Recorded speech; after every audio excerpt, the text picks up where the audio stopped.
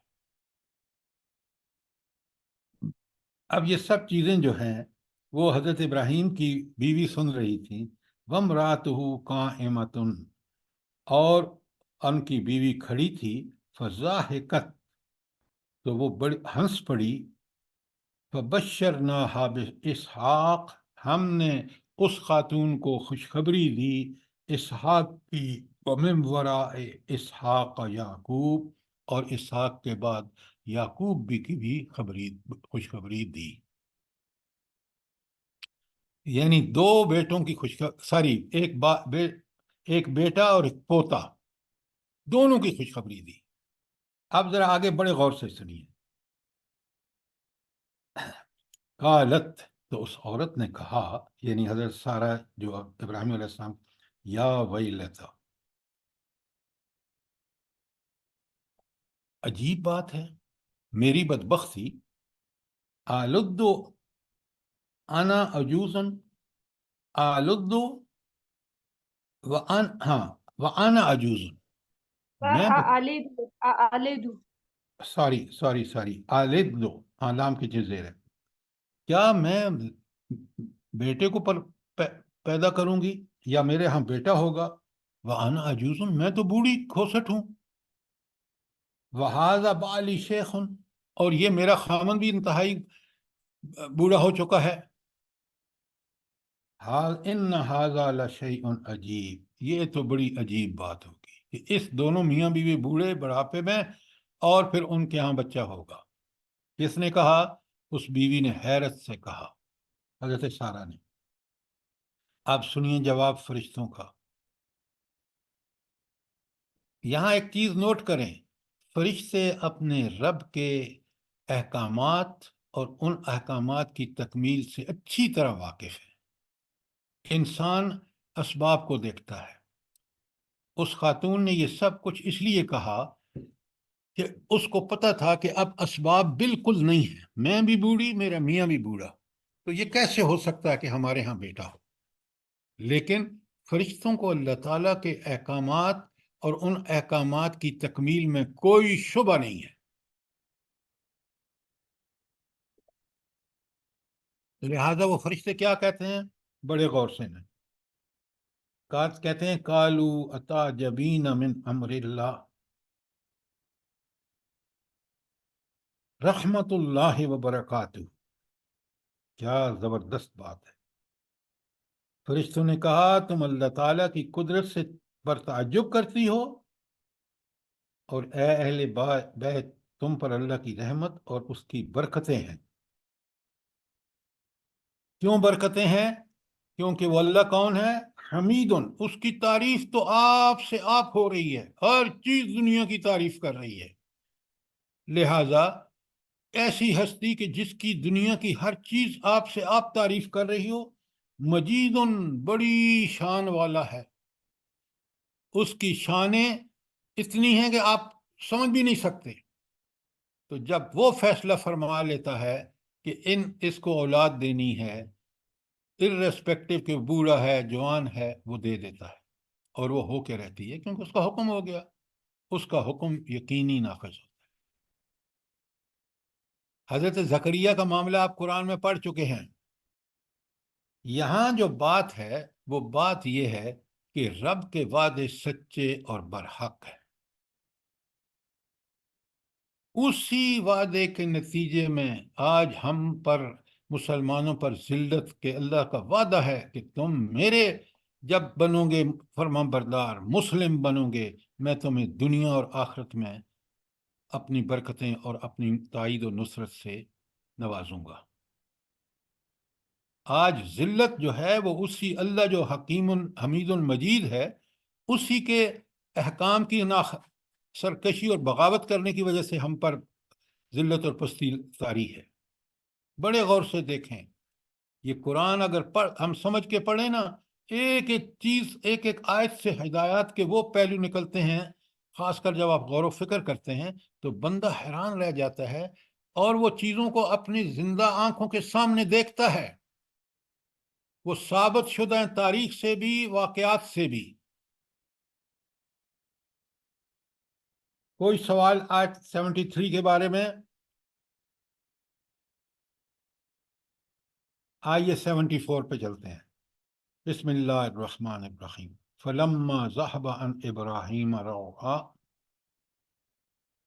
جب ابراہیم علیہ السلام سے خوف جاتا رہا۔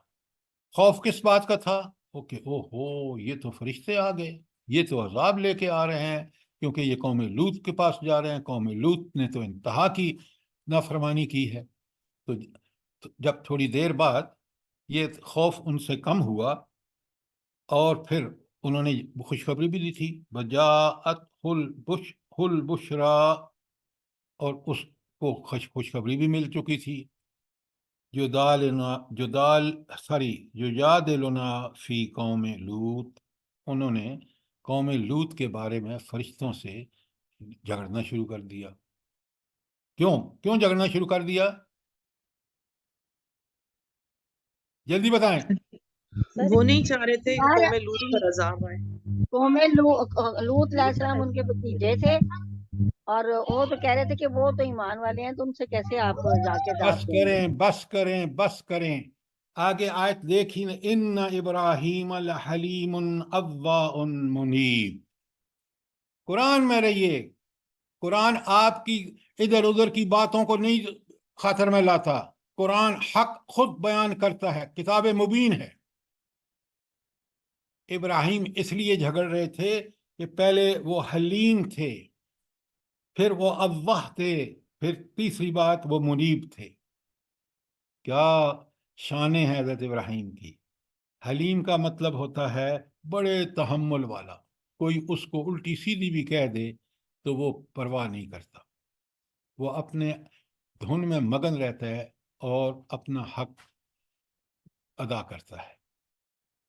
اللہ تعالیٰ کے لیے یہ صفت الحلیم آئی ہے، اس کا مطلب یہ ہے کہ اللہ تعالیٰ ہماری غلطیوں کے باوجود، سرکشیوں کے باوجود، بغاوتوں کے باوجود اتنا حلیم اور اتنا بردبار ہے کہ وہ ہمارا رزق نہیں روکتا، ہمیں سزا فوراً نہیں دیتا۔ تو اللہ تعالیٰ نے کہا کہ ابراہیم بھی انسانوں میں اس جو تحمل والی صفت ہے اس کے حامل ہیں۔ کتنی بڑی بات ہے! یہ کون کہہ رہا ہے؟ یہ رب کہہ رہا ہے کہ یہ ابراہیم جو ہے لحلیم اواہ، اواہ ان کا مطلب ہے نرم دل۔ خدا کے لیے ان کو سمجھیں، اور سمجھنا ہے تو سوال کریں۔ اواہ ان کا مطلب ہے نرم دل۔ نرم دلی انسان میں کس وقت آتی ہے بھلا؟ انسانوں میں نرم دلی کب آتی ہے؟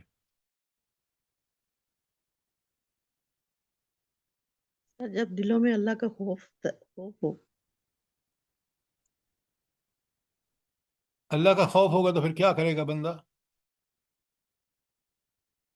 سر، اللہ کی طرف رجوع کرنے والوں کے دل نرم ہوتے ہیں۔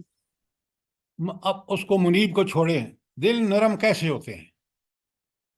سر جب کسی کا سے ہمدردی ہو یا کسی کا احساس ہو، کسی اللہ کے کو ساتھ آپ سے اللہ بچانے، تعالیٰ کے احکامات کو مان کر قرآن و اچھا، آپ سنت۔ بس کریں خدا کے لیے میں بات کر رہا ہوں، اس کو سمجھیں۔ دل نرم ہوتے ہیں اللہ کو یاد کرنے میں، ہر حکم میں اللہ کو یاد رکھا جائے تو دل نرم ہو جاتے ہیں۔ دل نرم ہونے کا مطلب ہے کہ یہ دل اتنا نرم ہو گیا ہے کہ یہ اللہ کی یاد میں اور اللہ کے کام حکم ماننے میں ہر وقت تیار رہتا ہے۔ اور دل سخت اس وقت ہو جاتے ہیں، بالکل اس کا الٹ سے سمجھیں۔ قرآن صاف صاف کہتا ہے کہ جب انسان گمراہیاں، سرکشیاں، بغاوتیں کرتا ہے تو اس کا دل سخت ہو جاتا ہے پتھر کی طرح، پھر اللہ اس پر مہر لگا دیتے ہیں۔ تو نرم دلی اس وقت پیدا ہوتی ہے جب انسان اللہ تعالیٰ کی اطاعت کا حق ادا کرتا ہے۔ اور جب حضرت ابراہیم اللہ اکبر، اللہ اکبر.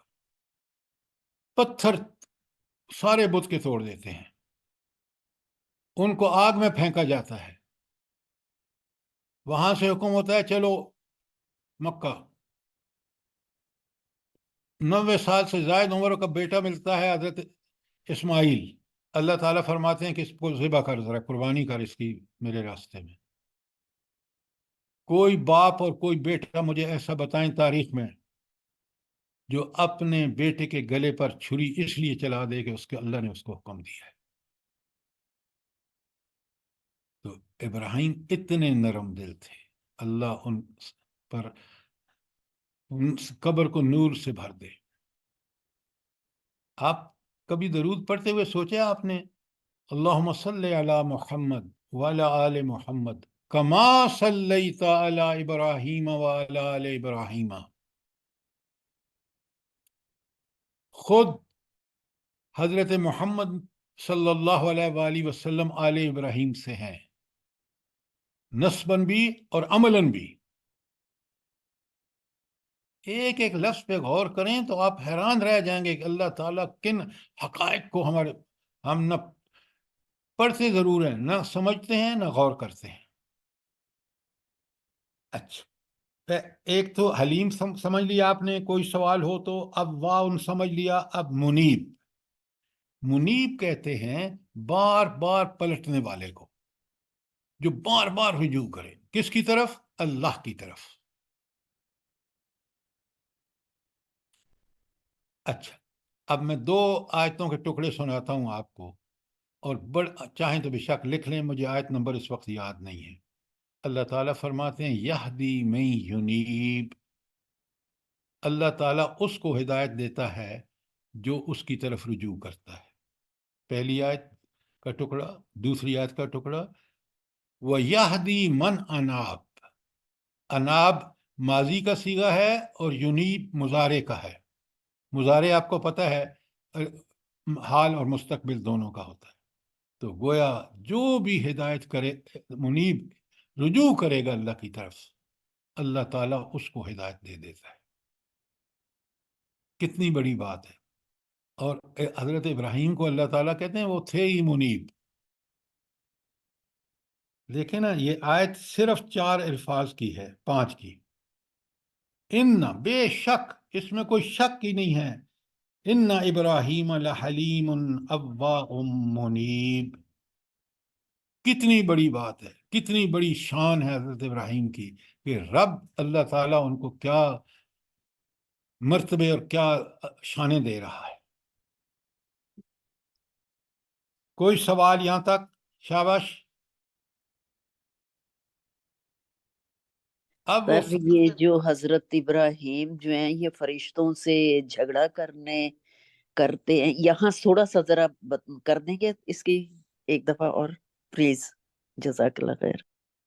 دیکھیں نا، وہ ایسے انسان ہیں کہ جب ان کو یہ پتہ چلا کہ یہ فرشتے آ گئے ہیں اور جا رہے ہیں قوم لوط پر یہ عذاب لے کر، تو وہ بڑے سخت پریشان ہوئے. کیوں؟ وہ نبی ہیں، ان کو پتہ ہے فرشتے جو عذاب لے کے آئے ہیں، 1 نمبر 1 یہ ٹل نہیں سکے گا کہ اللہ کا حکم ہے. دوسرا، اس قوم کی تباہی اور بربادی ہو جائے گی. یہ کوئی خاتون کہہ رہی تھی نا کہ وہ پہلے کہ وہ ایمان والے ہیں، وہ تو وہ گندی حرکت کر رہے تھے جو آگے آپ سنیں گے کہ انسان سوچ بھی نہیں سکتا. لہذا حضرت ابراہیم علیہ السلام کی پریشانی یہ تھی کہ یہ جو تباہی مچے گی، کیونکہ وہ نرم دل ہیں، حلیم ہیں، منیب ہیں، تو ان کو بالکل پتہ ہے کہ اللہ کا حکم جب اللہ کی لعنت اور پھٹکار آ جائے گی تو ان کا حشر برا ہو جائے گا. اس لیے وہ فرشتوں سے کہتے ہیں کہ بھئی کچھ رعایت کرو ان کے ساتھ، وغیرہ وغیرہ. اب بات سمجھ آ گئی؟ جی سر، جزاک اللہ خیر. اچھا، اب وہ فرشتے پتہ کیا جواب دیتے ہیں؟ آپ کو پتہ ہے فرشتوں میں تو کوئی جذبات نہیں ہوتے، ان کا صرف ایک کام ہے، اور وہ کیا ہے؟ کہ اللہ کا حکم نافذ کرنا ہے جیسا اللہ نے حکم دیا ہے. یا ابراہیم، وہ کہتے ہیں ابراہیم اعرض عن ھذا، اس بات کو جانے دو، یہ بات چھوڑ دو. کیوں؟